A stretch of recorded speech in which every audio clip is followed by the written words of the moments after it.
Well, we didn't meet the last time. We did, so we've finished Lono, and we've finished with Kuhina. All right. We're trying. That's the belly dance. No, that'll be next time. Pat is coming next time. She's listening to tapes right now. I'll give her the tape from tonight. We're trying to study mysticism, and we're trying to use the vehicle of mythology to get at mystical ideas. This year we've been studying Hawaiian mythology, and we've done that intentionally as an antidote to the very hard experience that we had last year with Persian dualism. In Persian dualism, we learned how things are defined by division and separation and difference. We understood differences through antagonism. Something was good because it withstood something evil, or something was evil because it countered what was good. What we're learning in Hawaiian mythology is about unity and totality. The whole of something by its two parts, or all of the approximate parts of it.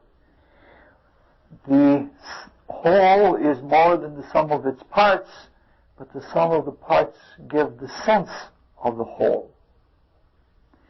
We got to this especially last time when we were looking at Ku and Hina, and we looked at this with regard to Hawaii being a feeling society and with Hawaii being an island society.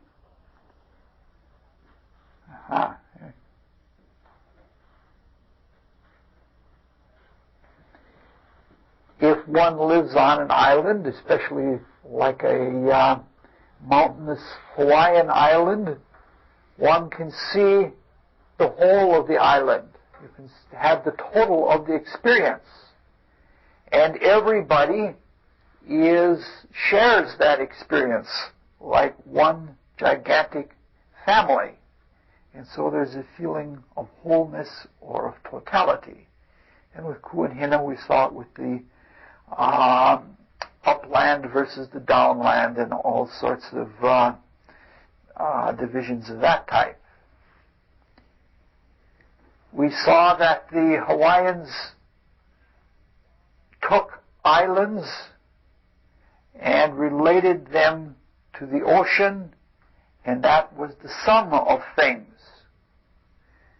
Never asking the question, do the land masses bound the oceans, or do the oceans bound the land masses? But in either case, you have land and ocean, and the two of them indicate the whole of existence, the globe, if you like. It's sort of like a piebald earth. A few years ago, remember, we were studying piebald horses and piebald donkeys relative to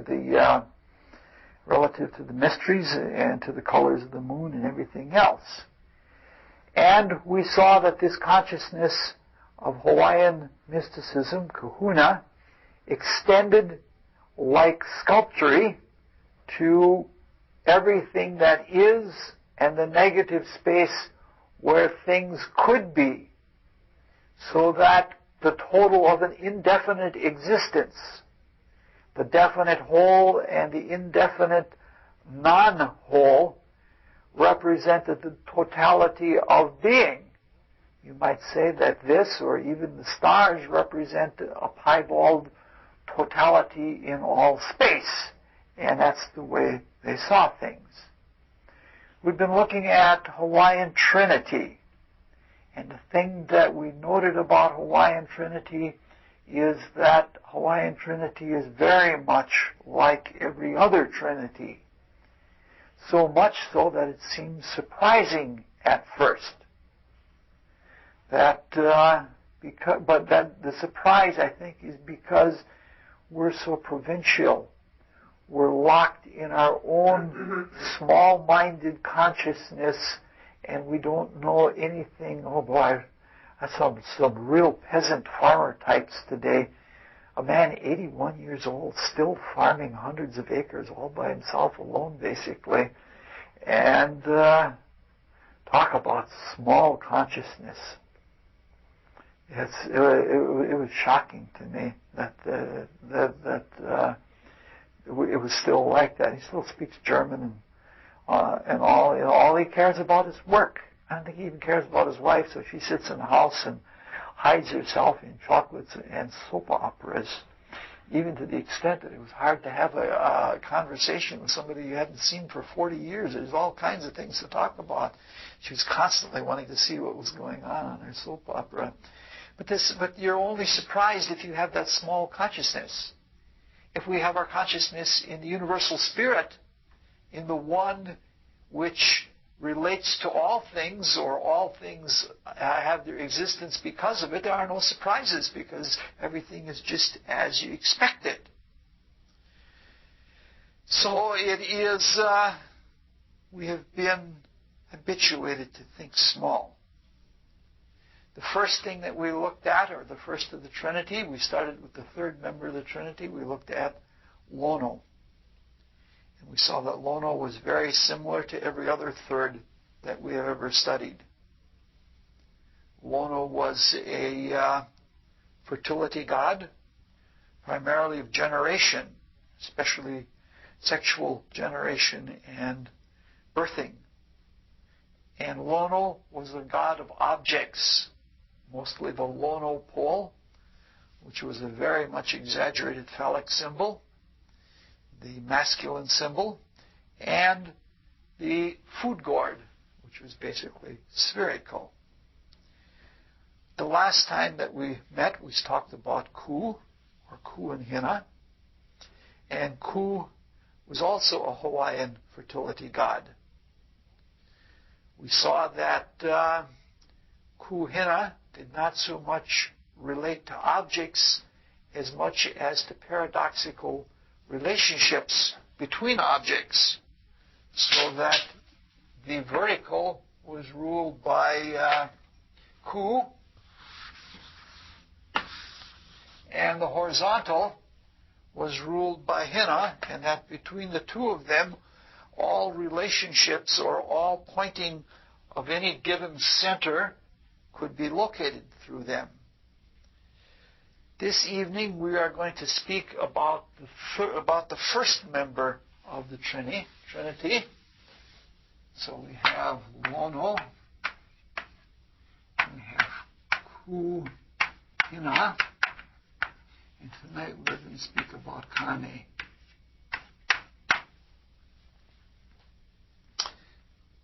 Kane is a Hawaiian fertility god.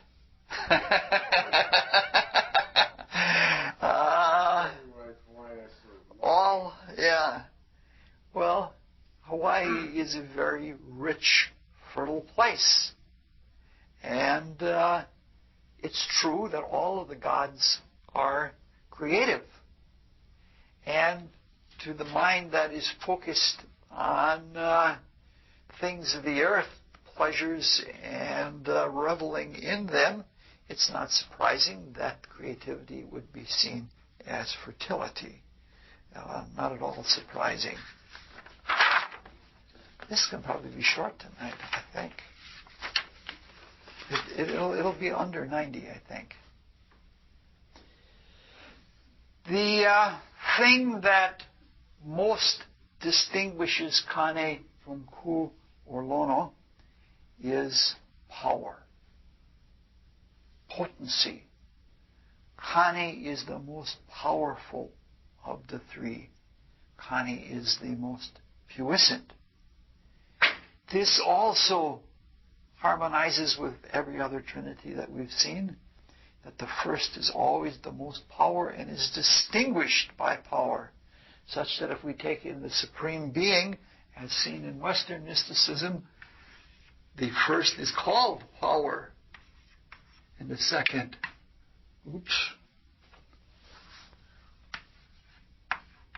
word, and the third motion.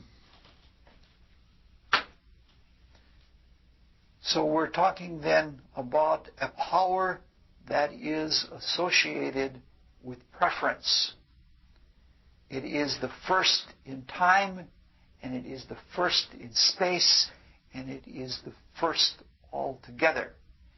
If we go backwards and trace back our consciousness to things that are more and more antecedent in terms of causality, the most antecedent that we can get to is the first of the Trinity.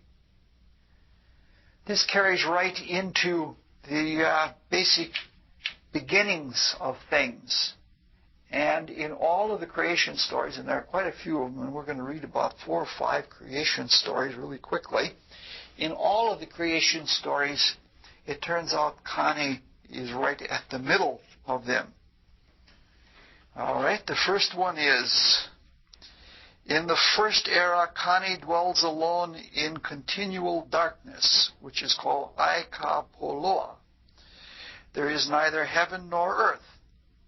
In the second era, light is created, and the gods Ku and Lono with Kani fashion the earth and the things of the earth. In the third era, they create man and woman, Kumohonua, earth beginning, and Lalohonua, earth below. In the fourth era, Kani, who has lived on earth with man, goes up to heaven to live, and man, having broken Kani's law, is made subject to death. Second creation story. The 3 gods, Kani, Ku, Lono, come out of night and create 3 heavens to dwell in. The uppermost for Kani, the next below for Ku, and the lowest for Lono. A heaven for the parent, Makua, a heaven for Ku, a heaven for Lono. Next they make the earth to rest their feet upon and call it the great earth of Kani, which in Hawaiian is Ka Honua Nui A Kani. Kani then makes sun, moon, and stars and places them in the empty space between heaven and earth. He makes the ocean salt, in imitation of which the priests purify with salt water. Next, an image of man is formed out of earth, the head out of white clay brought from the seas of the north, south, east, and west, the body out of red earth, mixed with spittle. The right side of the head is made of clay brought from the north and east. The left side is made of clay from the south and west. Man is formed after the image of Kani, with Ku as workman, Lono as general assistant. Kani and Ku spit or breathe into the nostrils, Lono into the mouth, and the image becomes a living being. I have shaped this dirt, and the image becomes a living being. I am going to make it live, says Kani. Live, live, responded Ku and Lono. The man rises and kneels. They name him Keli'i Ku Honua, or Honua Ula, because made out of red earth. To give him a delightful garden to live in called Kalana I Hauola, but later Paliuli, probably because the first one's too difficult to pronounce.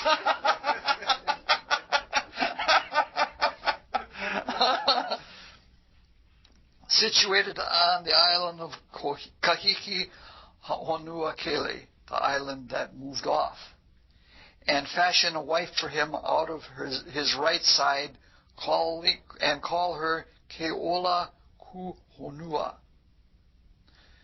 Great Hawaii of the greenback and mottled seas, this land is called. A law is given him, but he breaks the law and is then known as Kanila'a Uli, man who fell because of the law.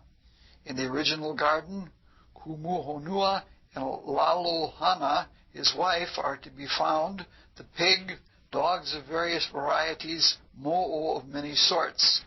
A tapu tree, sacred apples which cause death if eaten by strangers, and tapu bark cloth forbidden to all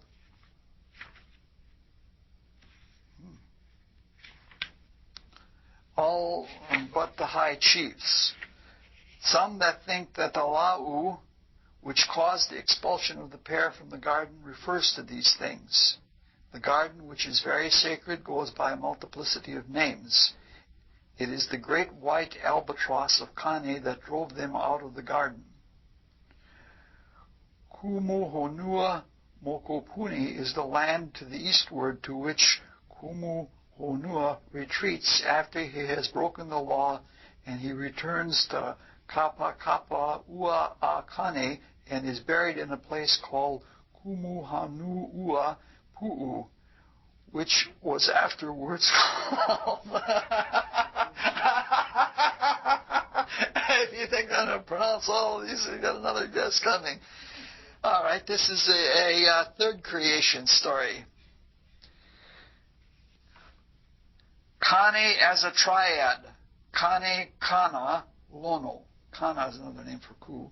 Exists alone in the deep, intense night which he has created, and brings about first light, then the heavens, then the earth, and the ocean, the sun, moon, and stars. Kane, existing alone, chants, I won't get the chant in Hawaiian, here I am on the peak of day, on the peak of night, the spaces of air, the blue sky, I will make a heaven for Ku, a heaven for Lono, a heaven for me, for Kane. 3 heavens, a heaven. Behold the heavens. There is the heaven, the great heaven. Here am I in heaven, the heaven is mine. During the first 5 periods, the heavens and earth are created, and the sun, moon, and stars, and planets to clothe the earth. In the 6th period, man is formed. Kane Ku Lono conceived a single Godhead, mold Kumu Honua, the first man, out of wet soil, and he becomes living soil. They make him a chief to rule over the whole world, and place him with his wife Lalo Hanua and Ka'aina Nui O Kane, the great land of Kane, where they live happily until Lalo Onua meets the great seabird with the white beak that stands fishing and is seduced to eat the sacred apples of Kane. She goes mad and becomes a seabird. The seabird carries them both away into the jungle. The trees part and make a path for them, but the trees return to their places and the path is lost, hence the name Hidden Land of Kane, for this first garden home. Death is the penalty for Kumu Honua, because he did not keep the command of the god. He gains the name Kane La'auli and is jeered at by the people as he goes weeping and lamenting along the highway. For countless years he dwells as a refuge on a hill called Pu'u Honua. Then he returns to Kahiki Honua Kele and is buried on a mountain called Wai Honua o Kumu Honua. There his descendants are also buried, and the place is called the heaping place of bones. One last version here. There are several more. I'm only going to read the first 4, though. Kane, assisted by Ku and Lono, and opposed by Kanalea, makes the heaven and earth. All is chaotic. Nothing exists but the upper regions and the spirit gods. Kane excels among the gods in wisdom and power. The triad of gods unite in forming the earth. They begin on the 26th day of the month, the day dedicated to Kane, and in 6 days, including the days of Kane, Lono, Mauli, Moku, Hailo, Hoaka, form the heavens and earth. The Sabbath or holy day of Ku is established on the 7th day. In Oahu, between Kualoa and Kaneohe, lies the first land planned by the gods. On the eastern flank of Mololani, at a place where fine red earth is mixed with bluish and blackish soil, The first man is formed by the three gods, Kani, Ku, Lono. Kani draws the likeness of the gods with head, body, hands, and legs like themselves. Then he makes the image live, and it becomes the first man. The gods place him in the house of Ku wood and name him Huli Hanua because he is made out of earth. The first man notices that his shadow always clings to him. While he sleeps, the god makes a good-looking woman, and when he awakes, she lies by his side. He calls her Ke Aka Huli Lani, the shadow from the heavens. Well, those are some of the stories of the creation. Probably the first thought that everybody has is that looks like these stories are appropriated almost in total from what they were told by the Christian mysteries, Christian missionaries who came to them and gave them these stories, and they've just taken them, and that has become their mythology. There is no doubt that there is some influence from Christian sources. However, there are some elements, like the last story where the three exist in the darkness and chaos together, that's identical to one of the Hindu myths that we spoke of many years ago, about 8 years ago. In fact, that story, or that part of that story, is almost identical to the story from India. Now, you could claim that perhaps somebody made it by canoe from India to Hawaii and influenced the people. But the whole idea of three heavens, each with a divinity in them, formed from the top down, reads almost exactly like Orphic or Platonistic creation stories. And it's very unlikely that there was somebody took a canoe from Greece to Hawaii, especially since the Greece of Platonism probably is antecedent to the culture of Hawaii, at least if what the anthropologists say is true. It's true that they are both Polynesian, but it's a different use of the word Polynesian. I have to tell you a story. About a year ago, during part of a regular medical exam, they found a little bit of blood in my stool, which is not uncommon. So they had me do this colon thing, where they go in there with a light pipe and they look around, and they found a little. I had something in common with Ronald Reagan. I had a polyp, and they found a little polyp, and they cut it out of there. But I was warned by a friend who was a physician, like the stuff that they're going to give you is a hypnotic. And even though you'll be awake and talking to the doctor, you won't remember any of it. So I asked for the lightest dosage that I could get, and I can remember beginning to talk to him, and then I don't remember anything after that. So even with the lightest dosage, I had polyp amnesia.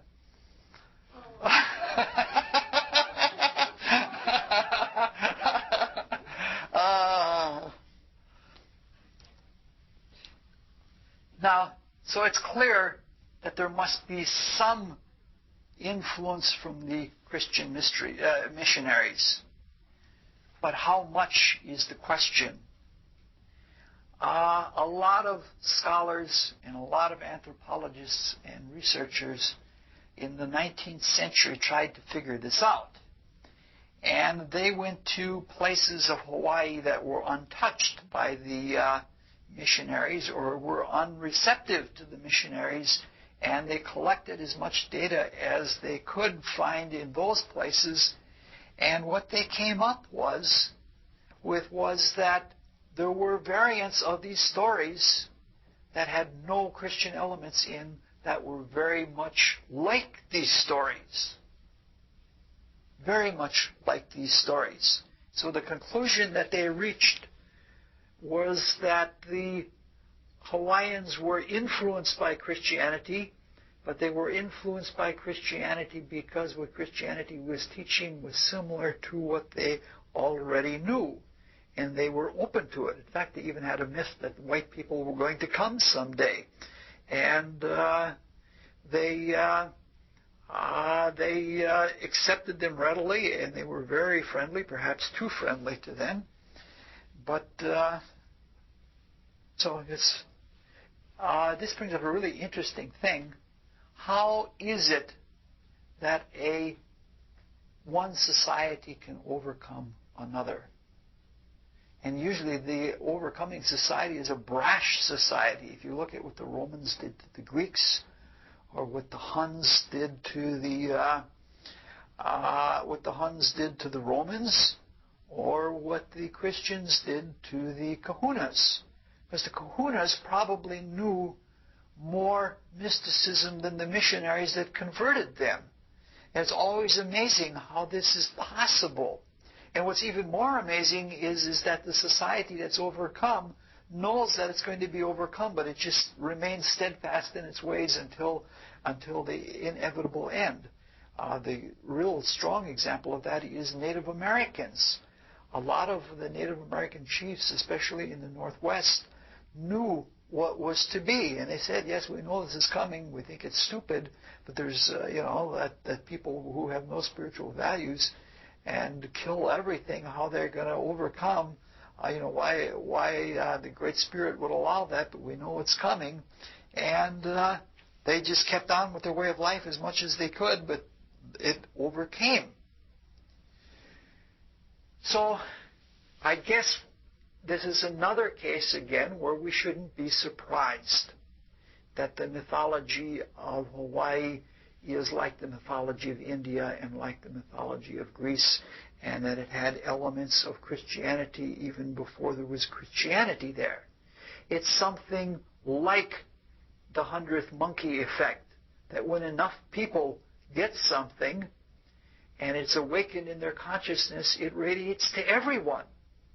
So if this is a very powerful thing. This is why our thoughts, our prayers, and our meditations are so important. Because if we can think true thoughts, and they are positive thoughts, and we are skilled thinkers from years and years of practice in praying with thinking and, melding thinking and feeling and spiritual experience together, that's really what a prayer is. If we can do that, we can affect all of society without even having to have any direct interface. So it's not, it shouldn't be surprising that all of these societies should be so similar to each other. But it does make a very difficult thing to see what is influence and what was there originally. But that's what happens when you have the kind of illiteracy that Hawaii had, because Hawaii didn't write things down and we can't really know.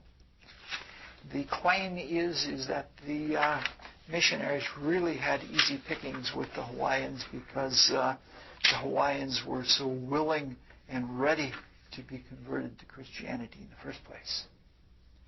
All right, now back at all of these creation stories, we're hardly going to touch any of the information in them because there's way too much, and if we start going into a play-by-play with them, we would be here till the end of the year, and I just don't want to do that sort of thing again. The three heavens that are mentioned are very much in agreement with modern mysticism.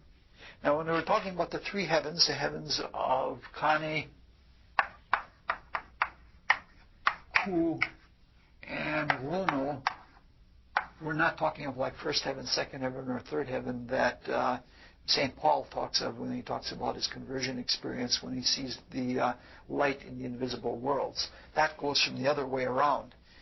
That goes from the first heaven is in the higher desire world, and the second heaven is in the region of thought, and third heaven is in the ideational thought, and the fourth in life spirit, and the fifth in divine spirit, and on up to seven heavens, getting all the way to the realm of God.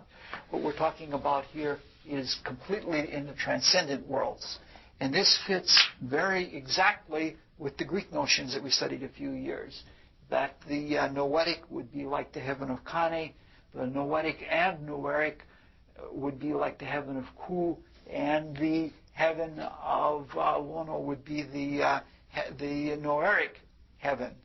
And what's really interesting, this is a pretty sophisticated creation that they have, a creation story that they have, or a cosmology, because the gods represent a heaven and they represent an attribute of divinity all together. And this is sophisticated mysticism to have something of that order. So it's, okay. All right. What we are interested in getting at is the spiritual character of Kane and how that works into our theme of unity beyond division, and division describing both the variant parts and the total unity. When one looks at the stories that we've looked at in other stories and sayings about Kane, there are three things that are always apparent in the nature of Kane. One is darkness or night. The second is the singularity, the oneness. Kane can exist before anything else can exist. And the third is, as we spoke of before, power of Kane. So we're talking about darkness, singularity or unity, and power as things that describe or that are attributed to Kane. Actually, if we look at it, all three of these things are almost identical. They're like one and the same thing. Now, when we look at these stories, at first they seem very crude and undiscerning. It's almost in an arbitrary fashion that the gods cause things to happen, or they have them happen. When it gets down to some of the details, like the forms of a human, they actually trace forms. But everything else seems to happen. It seems to be arbitrary. Now, with our kind of consciousness, we think that this is crude and it's simplistic, and we don't know how things happen. This isn't like the complicated Orphic cosmology, or it isn't a Vedantin cosmogony that shows realms of degrees of subtlety that are very, very hard to follow. What we're talking about here is something that the process, how it happens, is almost unknown. And we don't even know why they happen. They just happen. Now, the process of how things happen, or the reason why things happen, is something that appeals to a mental society. Process is a Virgo quality, a mercurial mental quality. And reason is a Gemini quality.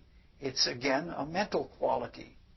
But with the Hawaiians, they are a feeling quality. That's it. Their whole character is of a feeling, and what happens is more important. The feel of what happens is more important than how it happened or why it happened. The only thing that really is important is ceremony that gives direction to feeling, but that the feelings are aroused is the thing that is most important at all. Now, this gives us an opportunity to pick up something that, or carry out something that I had hoped to do for several years. Remember, 2 years ago we started talking, or 3 years ago we started talking about myths of triangles, and I wanted to continue that much further than I ever did. I wanted to go into it for at least a year or so more, but it seemed a little bit tedious, so I want to pick up a little bit this time, as we have been. We've been talking about the religions in time. We said that the religion of the Father gives way to the religion of the Christ, which was at that time the religion of Melchizedek.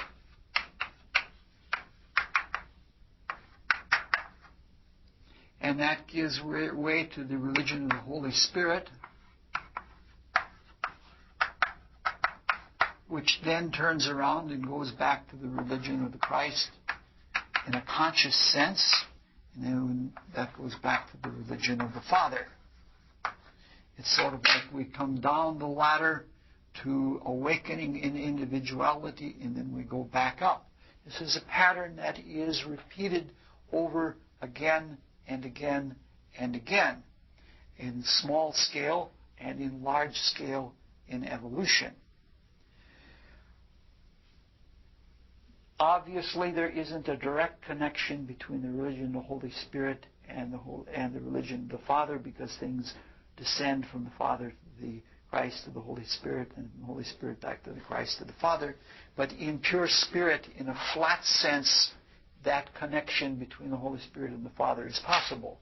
You can put them as we have them here in a triangle, and you can go this way and this way and in this way, or you can go this way and this way and this way, because in pure spirit, in the realm of flat spiritual space, everything is present all at the same time in chaotic consciousness, and those things are possible, and that the relationship of each of the attributes, the character of each of the attributes of spirit can interact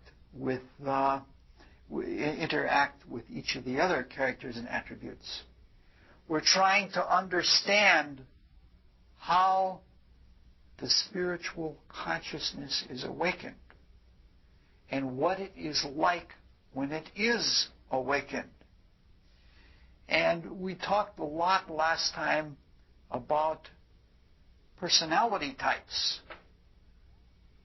That is, in the phenomenal, in our concrete thinking, in our emoting and desiring, in our etheric acting and sentient vital living, and in our physical expression, there are personality types. Carl Jung, for example, has a personality type that is an intuitive, and one that is a thinker, and one that is an emoter, and one that is a sensate. You could relate them to the bodies, and you could have intuitors or thinkers or emoters or actors or sensing. You could have all kinds of types according to which of the bodies one most identifies with.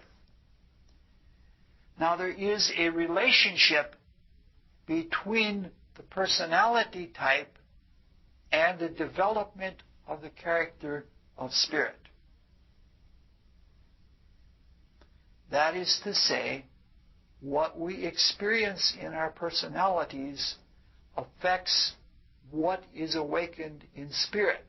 In spirit, anything and everything is possible, and the flavor or the soul nature of the spirit depends on the kinds of experiences it gets in the personality.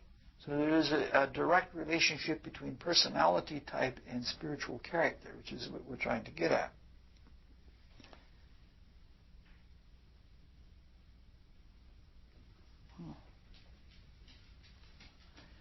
For example,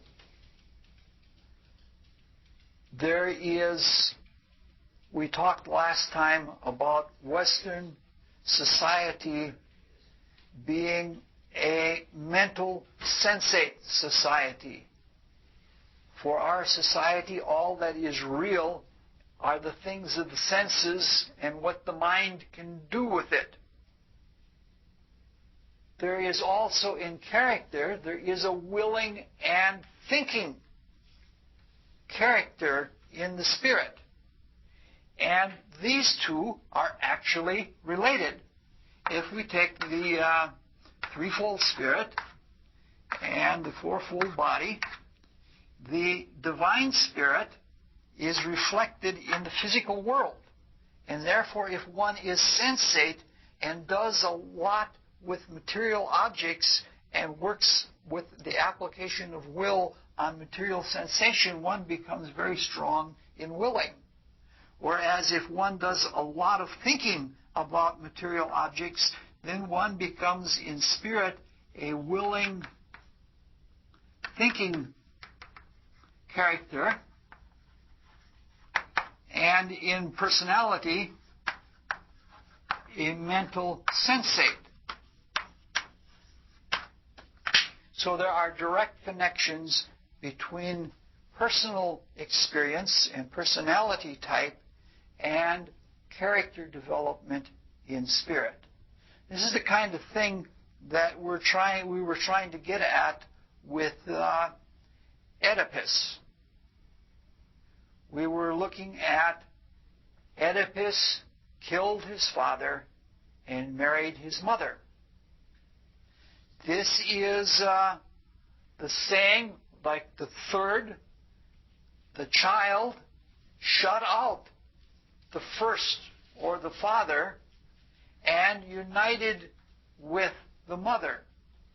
And this is saying that this is a transcendent kind of consciousness when the father consciousness is, the willful father consciousness is totally shut out, and out of the nurturative life spirit, the feeling wisdom of the second attribute of the spirit, the individuality is born. The ego center that Oedipus has, and the sensitivity, the selfhood is nurtured in the wisdom of the relationship with the mother. And so that is a character type where the father is cut out and the second attribute and the third are developed so that the selfhood comes into being.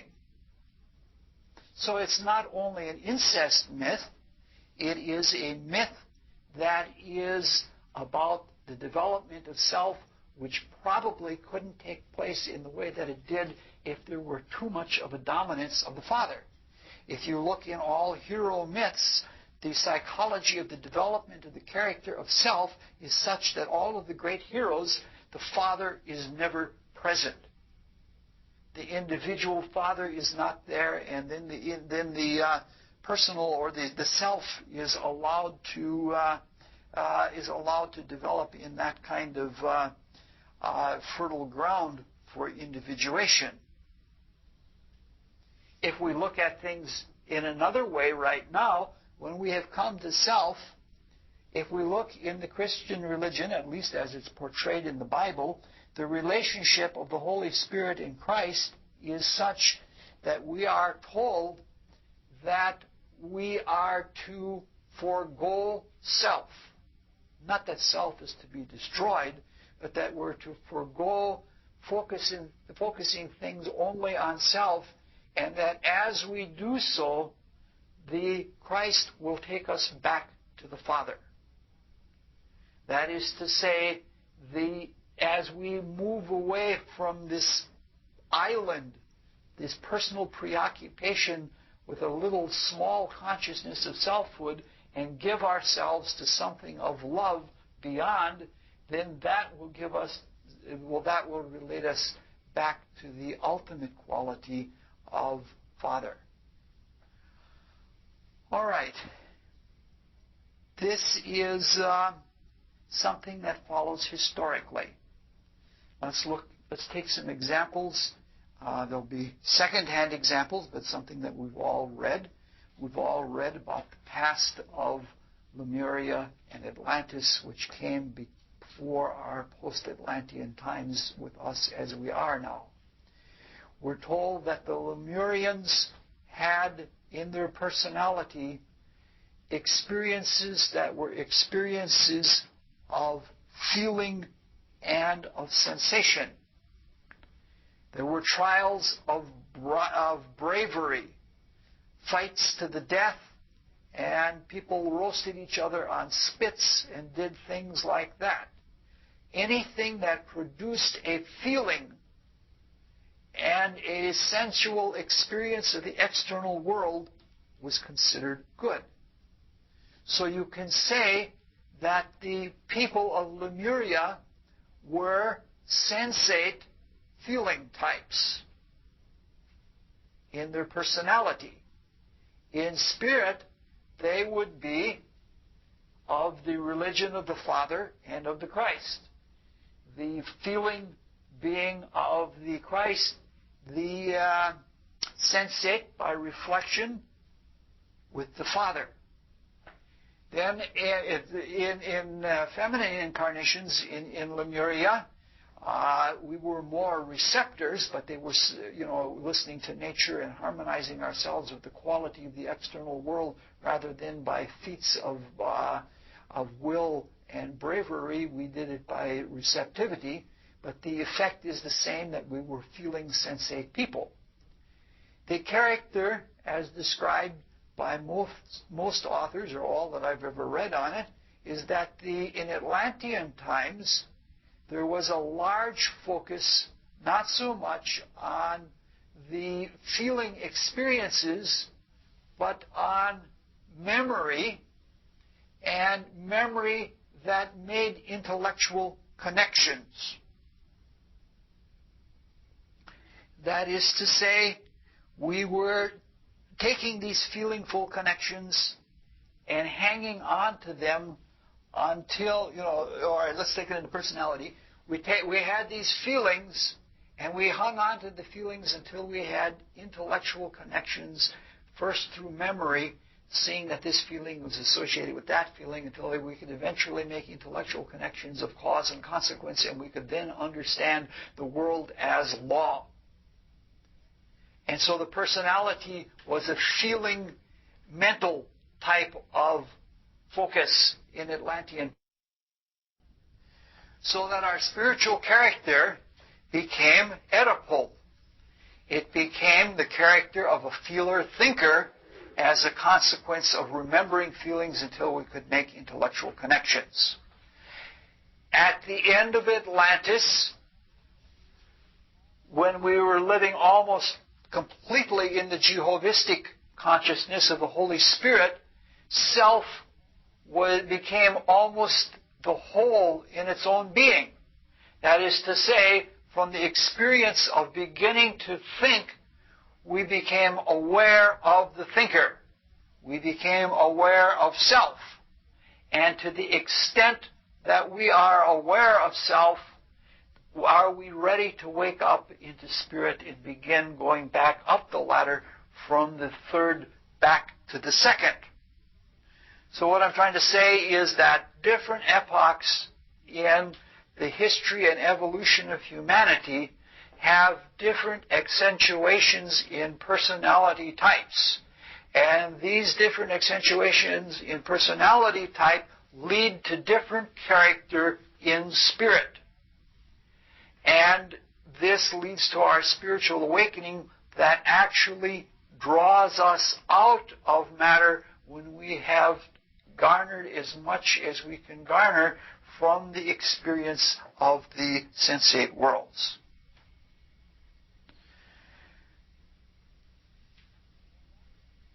The Hawaiians were something like a throwback, in that they go back almost like the Lemuria, in that they were feeling sensate people.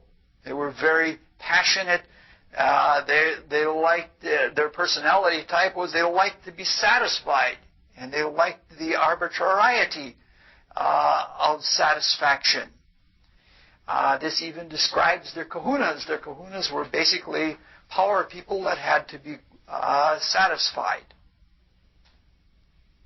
The fulfillment of the individuality in Hawaiian culture, because they were anachronistic, was brought about by another factor, and that was sculptury. That their realization of individuation and awareness, Hawaii is filled with all kinds of sculptury. Not necessarily stone sculptury, but fabric sculptury, weaving together all kinds of reeds and materials of that nature.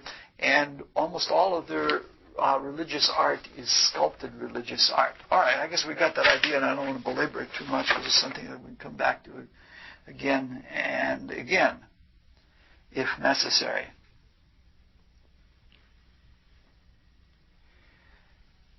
we're still trying to associate power and darkness and unity together to understand that they are all one, and that all oneness is what Kane is.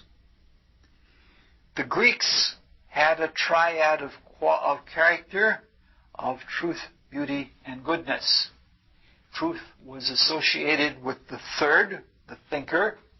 Beauty was with the feeler, part of the spirit, and goodness was with the first.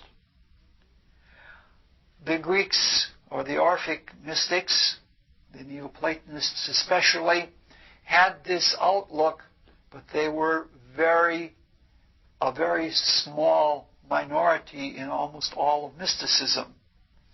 For the most part, the first has always been seen as arbitrary. There are several reasons why the first seems arbitrary, and let's look at some of them. First is that many people confuse will with desire. And there is actually a reason for this. It's a strange kind of thing. Even though we have the eye of creation and the center of being that differentiates between the transcendental and the phenomenal, such that the deepest quality of the spirit focuses into the deepest quality of matter. This is a variable focus lens, almost like our eye is, because at sometimes the different attributes of the spirit focus into different realms of the physical, depending on how much is there, because the dense physical hasn't always been there, and it won't always be there in the future. So that the reflected qualities of the spirit, as they are inversely projected into the phenomenal qualities of the material worlds, it varies what part of the spirit is reflected in each one. But there's another way you can look at this. One is you can take a parallelism, that the first or the highest is like the highest here, so that desire is a parallel with will, and the life spirit, the second, is a parallel with the vital life, and again, thinking is in parallel with matter. This gives us even more insight. If we look at what happens in the parallels between the transcendental and the phenomenal world, as well as in the inversions, we can see why another reason why it's so easy to get hooked into materialism. Because our mind and our selfhood is easily, by the parallel quality, identified with the physical. And since the physical is the reflective projection of the deepest aspect of spirit, it seems to be the most valuable. It appears to be the direct representation of God. It's getting a little tedious, I guess. A little more intellectual or mental than most people want. So, for this reason then, the parallel reason, it's easy to see that the divine is in parallel with desire or with emotion. Now, it happens to be that our second or pseudo-self, which we normally consider ourselves to be, is located in the higher part of the desire realm.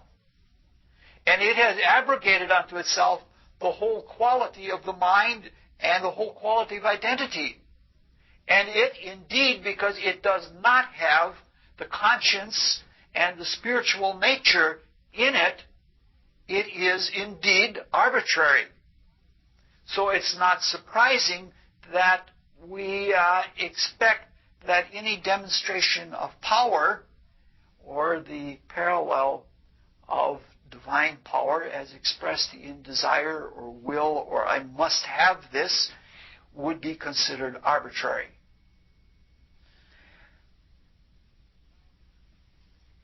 Now,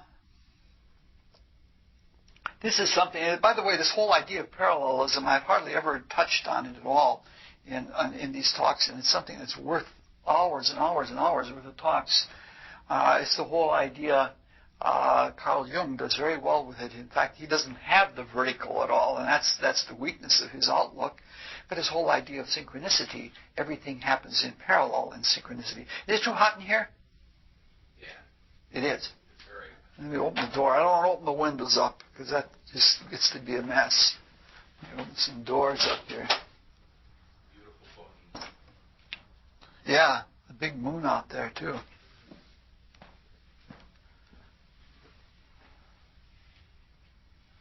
All right.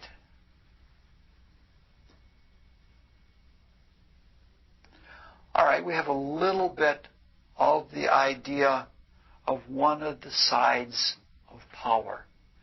I want to look at another side of that. We're trying to see that singularity and power and subtlety and unity are all the same thing. That they're all attributes of the same thing. I've mentioned this several times before, that the more subtle something is, the more powerful it is. A stone, like an avalanche running down a hill, is very powerful. Steam, which is much more subtle than a stone running down the hill, is more powerful than a stone. And atomic energy, which is totally invisible, is far more powerful than steam or a stone. And when we get to the quality of emotion, we've all heard those stories. My friend who works in the pediatric intensive care unit, the doctor there has stories of how women have lifted cars off of their children that have been run over by cars, and that's all done by desire. And since we know already that thought can control desire, and thought can control nuclear energy, and thought can even control the stone rolling down the hill, thought is much more subtle, but also much more powerful than the stone running down the hill. If we carry this all the way back to the realm of the divine spirit, we have the infinite amount of subtlety, and we have the infinite amount of power. And so when we're talking about the first, we're not, it's just not an arbitrary statement that the first is always the most powerful. It is because of the fact that it is the most subtle. Light, even the light of the life spirit, the light of truth,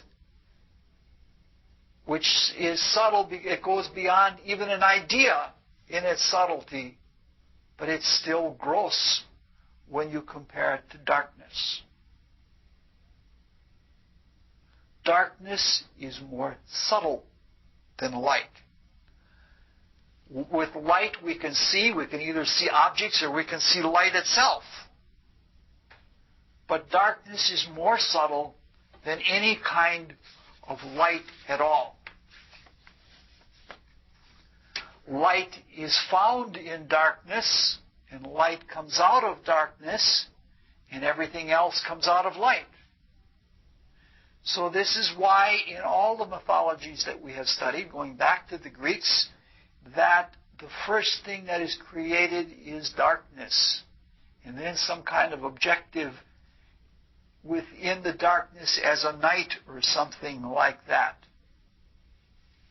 To physics, the darkness around us is just the absence of light.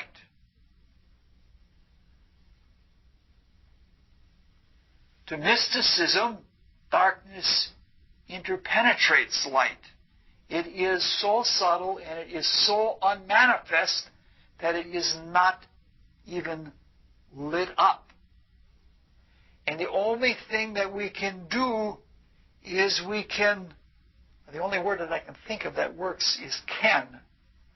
we can ken the power in darkness, the unobjectified or the unmanifest or the undefined power that is in darkness. This is a darkness that goes all the way back to the completely undifferentiated absolute. This is something that is very undifferentiated, unsubsistent. We're not talking about like being in a cave or something like that, or in a basement in a dark night where the darkness is palpable, because that darkness has a light interpenetrating. We're talking about something that goes beyond even the light of spiritual apprehension. And it's a darkness that is not a sensible darkness. It is a darkness that is like an invisibility.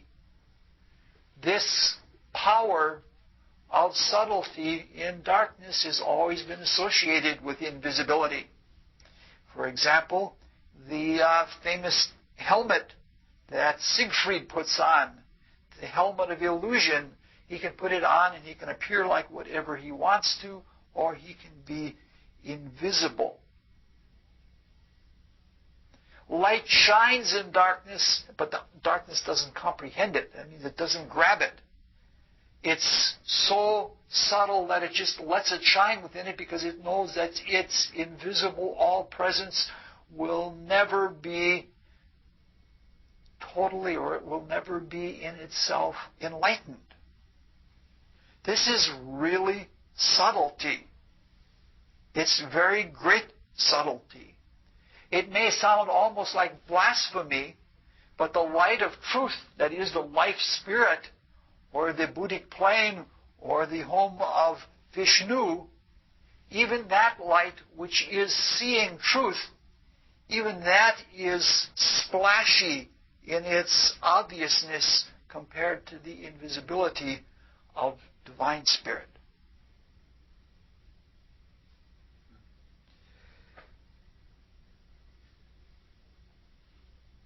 When we walk out in the visible world that we see right now, we see because of light. We never see the light itself. We see the light reflected off of objects. Even if we see a beam of light, it's not really a beam of light. It's the reflection of the light off of the objects. That's not what we're talking about. In the life spirit, when one sees with an eye of truth that knows that something is so, because one is seeing with the source of where that truth has come from. So what we're talking about is in invisibility. And it is an absolute or a mandatory invisibility. Everything that is manifested because of that power and because of that subtle power, but that isn't it. Because if as soon as it becomes manifest, then it is limited. And in that limitation, it is no longer all-powerful and it loses its subtlety. If anybody plays chess, there's something like it in a way in playing chess. The most powerful thing in chess is the threat. You threaten to do something. A splashy move or capturing of another piece, that's a fait accompli. That's nothing. But the threat, a checkmate is nothing more than the threat that cannot be answered. You never take the other person's king off the board. You threaten in such a way that the threat can't be answered. You can see the effect of the threat, but the threat is never done. And that is the way that the ultimate power exists. This is something that's in this kind of subtlety, this invisibility is present through all the worlds. You know, there have been great astronomers that have written, I've looked at it through all the telescopes, and I've looked at every corner of the universe, and I've never seen God. And you can see order, and you can see organization, and you can see beauty in the world, but you can't see God. That's because God is not dead. It's that God is so alive that any expression of it is death. You see what I'm trying to say? It's that kind of subtlety.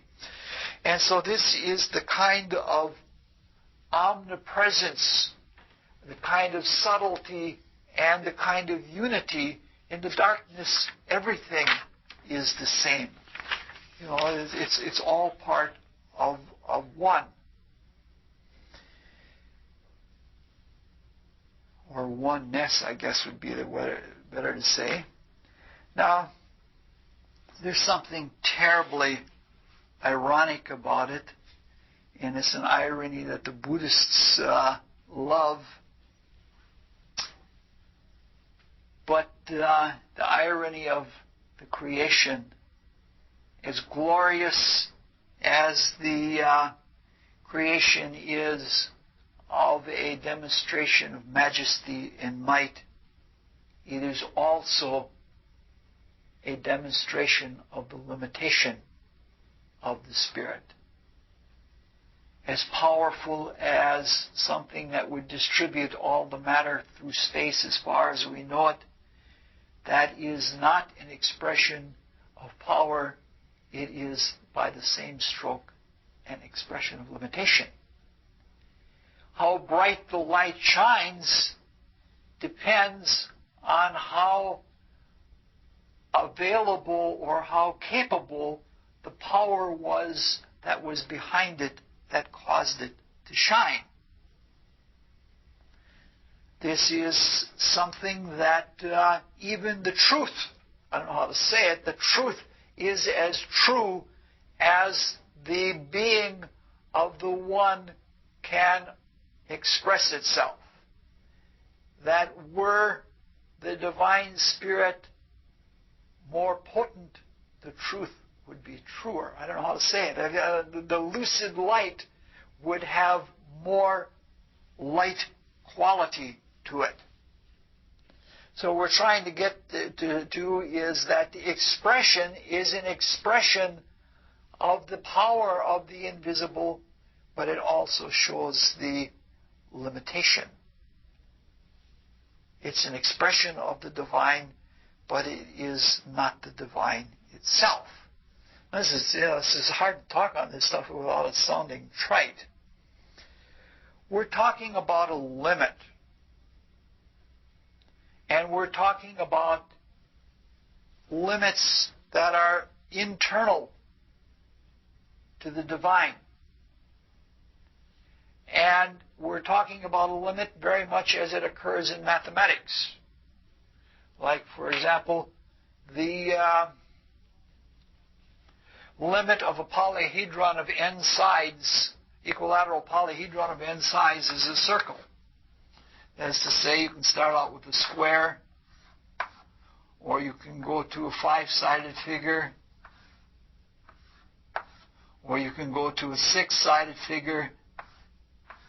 And the more sides that you add, the closer and closer it approaches the limit of a circle. So that if you get a 1,000,000-sided figure, it's almost equilateral polyhedron. It's almost a circle. To all intents and purposes, it is a circle. So there is an internal limitation, or an internal limit. There are also external limitations, but we'll get to that in a little bit. An external limitation would be sort of like anything that we see, light can't penetrate it. That's the limit of how far light can go the light coming from those light bulbs can go as far as this blackboard and no further because it gets reflected off. That's an external limit. I'm trying to, each of the realms, from the divine spirit to the life spirit to the human spirit to the world of thought to the world of desire to the world of vitality and life to the physical world, each of those represents a kind of limit, an internal limit, that if you go beyond this, you enter into a different character. And the character or the potency of each of these realms represents the unique limitation of the divinity that is manifest in our cosmos as we know it. The second thing that is ironic about all of that is that all of these limits, whether they be a scale of limits like the worlds, like overtones or undertones in music, that's the way it's usually described by people with spiritual vision, that the difference between one realm and another is like an overtone or an undertone of the world above it, and that it's sort of like the physical world is the ultimate transduction of a word of a much higher harmonic than what we exist in, until the rapidity of the harmonic the frequency is so high that it approaches constancy, is where the idea of the one as being a divine, as being a constant, is present. It's like the circle with the multiple number of sides. But the irony is that all of these limits are not limits the way we think of something. Well, somebody's limiting me. That driver in front of me is limiting or impeding my ability to do something. All of these limits within the divine are voluntary limits. They are limits for those things that come to be, that come to share the divinity within the divinity. So it's as if saying, it's like saying that limits are taken on so that the potency of the divine can be expressed not for self, but for things within the selfness of the divine. There's a third irony in all of this. And the third irony is that even the one grows by taking on these limits. There's a kind of isometric in fighting with the limits as they are expressed in the unknown. The one gets stronger. And I've got an exact phrase of the way the Zen folks might say it. The Zen folks would say that being becomes through not being, which is what we consider being. That everything that around us is really not being. It's just an expression of the limit of the divine. So I want to look at limits and limitation for a little while. In past years, people who have sat in astrology courses have known that I've talked about positive and negative limits or limitation. I'm trying to get rid of using those words because negative carries such other connotations. Negative carries the connotations of dark or uncooperative or unconfident. Really, negative is meant in the sense of mechanics. A set of gears is negative if energy is lost. If the two gears fit synchronously into each other and energy is passed from one to the other, it is a positive transference of energy. But if there is slip and some of the energy is lost in the slip, that is called a negative meshing, in that there is not a full or as full as possible of a positive transmission of energy. That's where the use, when people talk about somebody being positive or negative, or a kind of clairvoyance being a positive clairvoyance or a negative clairvoyance. A negative clairvoyance is not saying that the person is bad or negative or dark or uncooperative. It just says that there's slip, there's not control of the clairvoyance that is had. It's a sort of a chancy thing. I'm trying to think in terms of internal limits, as in the mathematical sense of limits, and external limitation. The best example of an internal limit that I can think of is an automobile on the Bonneville Salt Flats. the only limitation or the only limit to the speed of the automobile is internal to the automobile. You can go as fast as the automobile will go and no faster. That is the internal limit, which I used to call a positive limit. It's positive in that you've given everything that you can give and it's all taken. An external limitation would be that same automobile, how fast it can go around a curve without wiping out. An external limitation means a failure, that you can't go any faster without. And the thing with the negative limit or the external limitation is such that the only way you can find out is by superseding it. You know what I mean? Negative limits are ruled by Capricorn. You hit the concept of negative and positive limits right on the head when you talked about slippage. Yes. When two gears mesh, you don't need a mechanical simulator to put them together if they're going the same speed. There's a certain speed in every gear in which you can slip the clutch into that gear without having a synchronizer. Yeah. Okay. That's your internal limit. Your external limit, your external limit would be the highest speed you could achieve in that gear. That's because the torque on the engine can only be expressed through the wheels. No, that's so you're taking it off an area I don't want to go. Already stated. You don't have to create another one. Okay. Put it in the gearbox. It's right there. An external limitation would also be like running into a wall of stone. Something impedes you, or you can't get beyond it. And that is what an external limitation is like. All right. So what we're trying to say then that there's an internal and an external. I'm way out of where I was going. The negative or external limitation you can only approach, and if you go beyond it, then you've known you've gone beyond it. But until you do, you don't know it. It's that kind of a dangerous thing.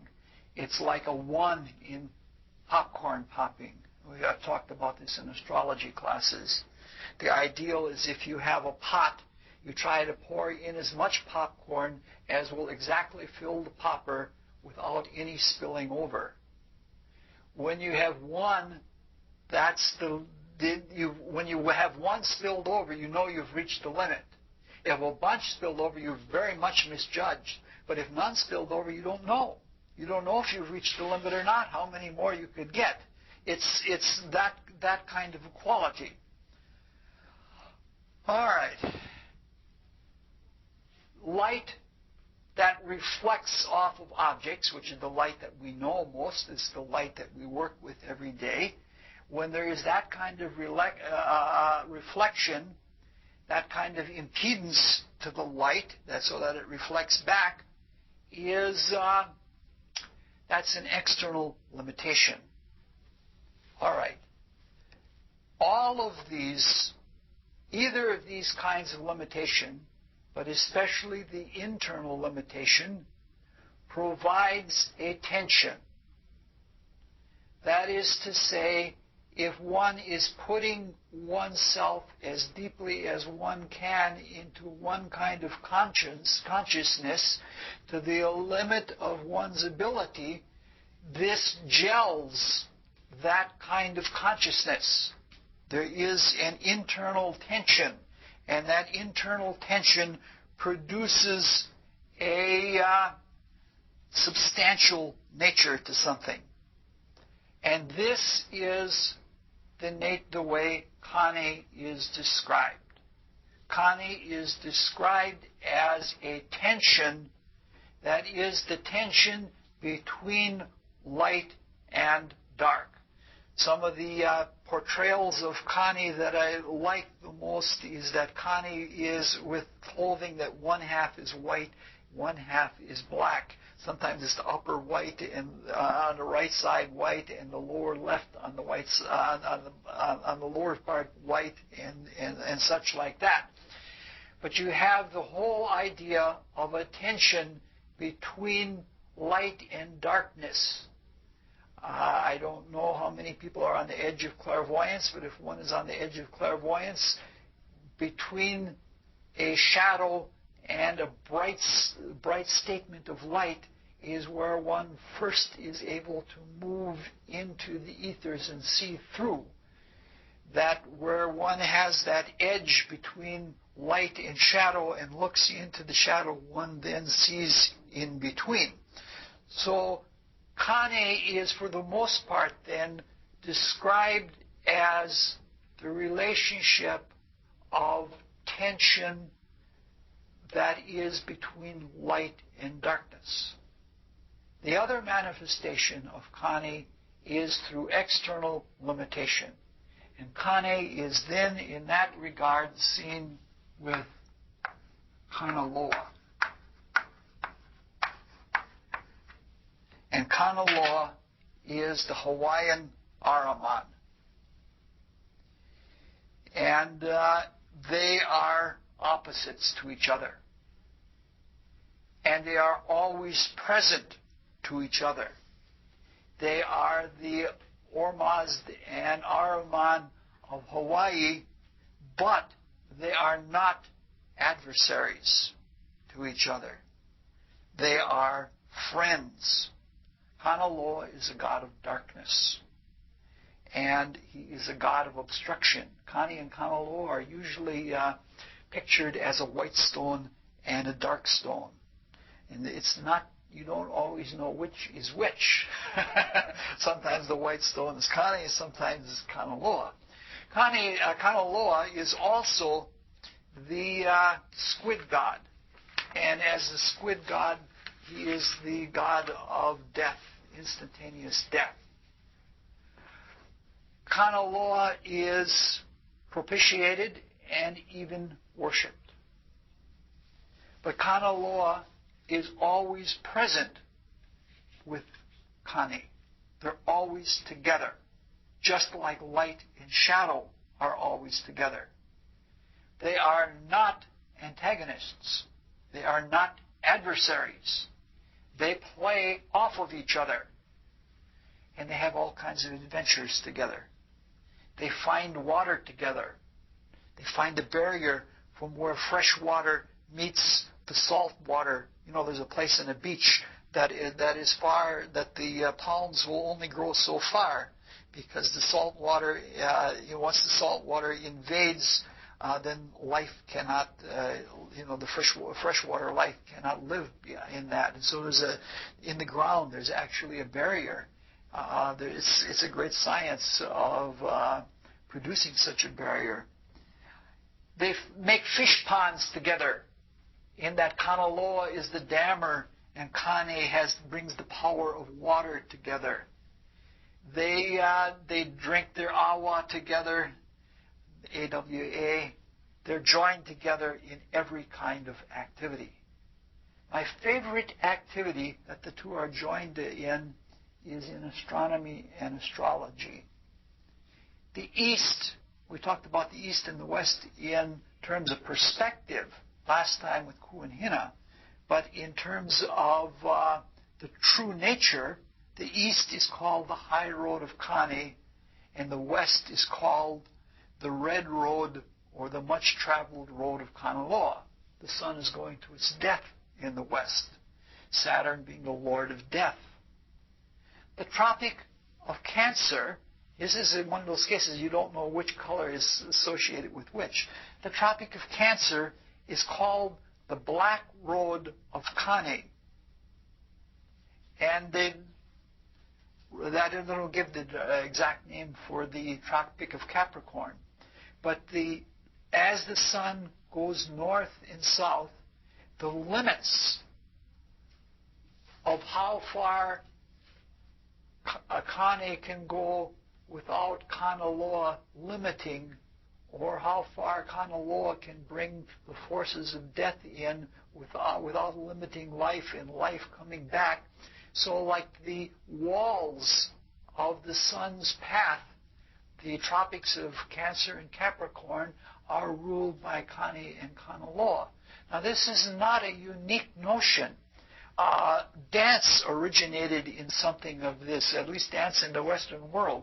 In Babylon, they used to have the ziggurats, some of which became hanging gardens, but they would have the divine kings and the priests would be up here in the center, and then there would be circular pyramids. And in these, at certain festivals, and from the side, they would look like this. Only each of these here would have walls on it. And when they celebrated the festivals, young boys would run around these circular orbits with a ball, bouncing it off the walls. And they were like the planetary movements as they reached their north and south declinations.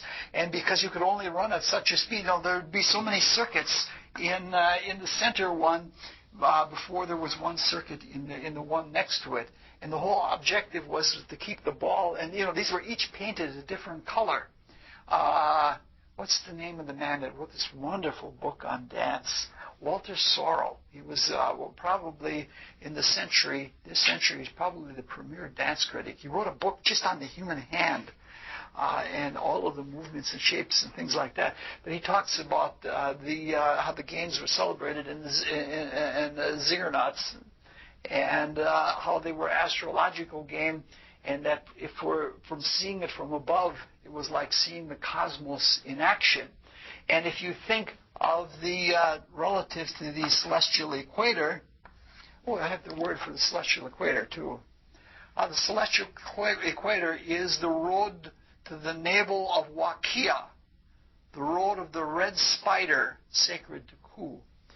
That the red spider was because the sun or the moon or any planet,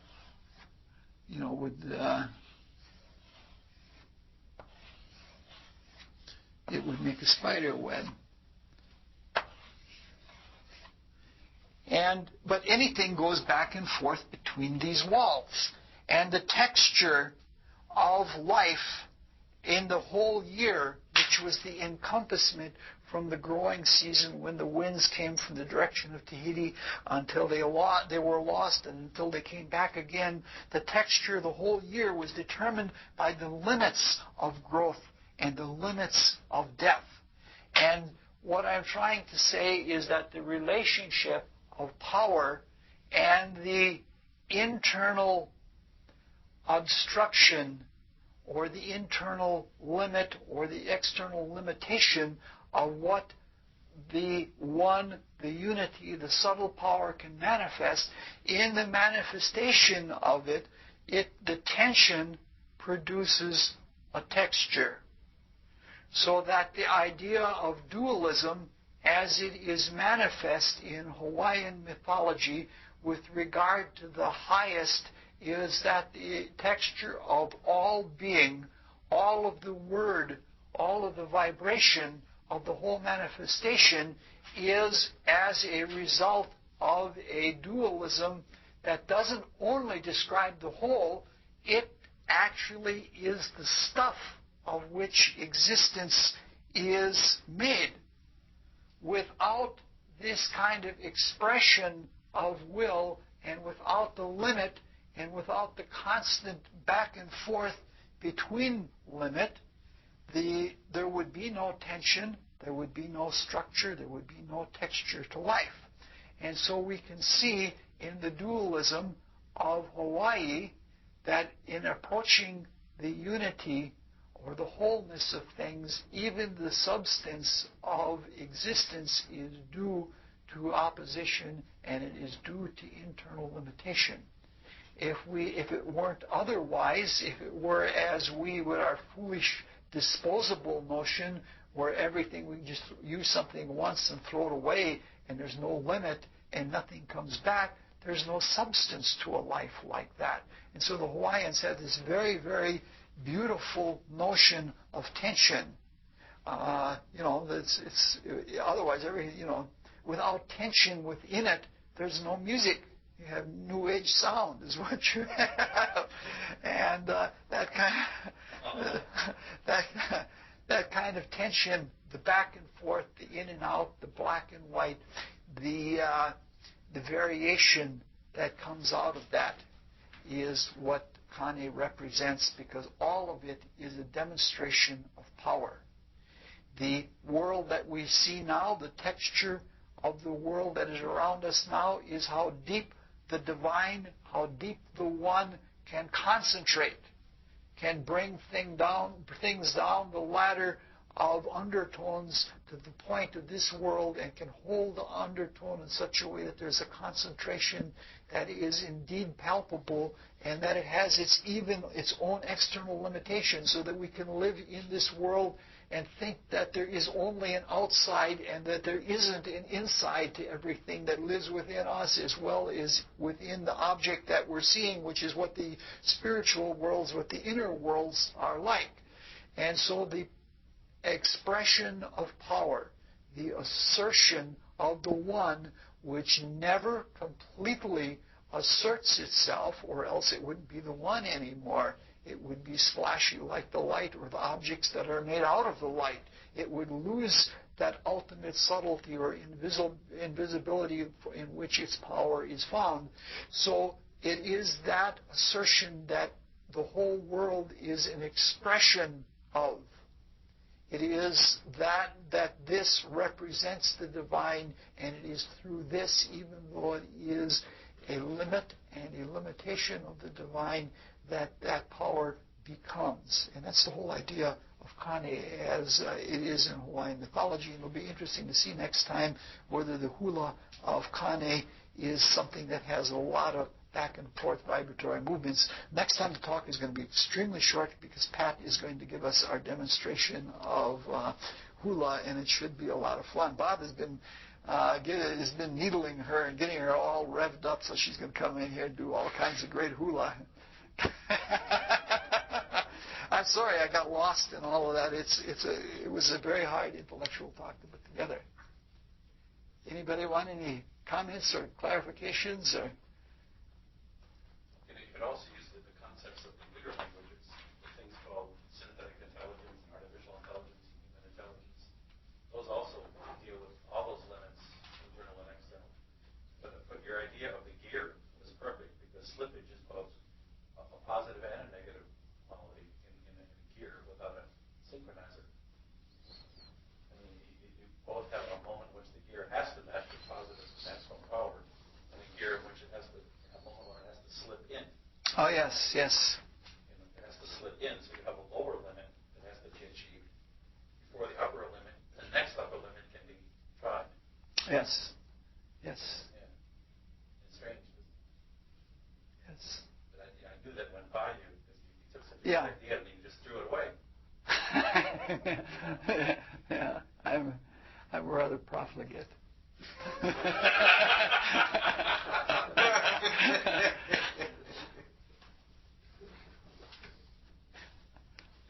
Well, thank you very much.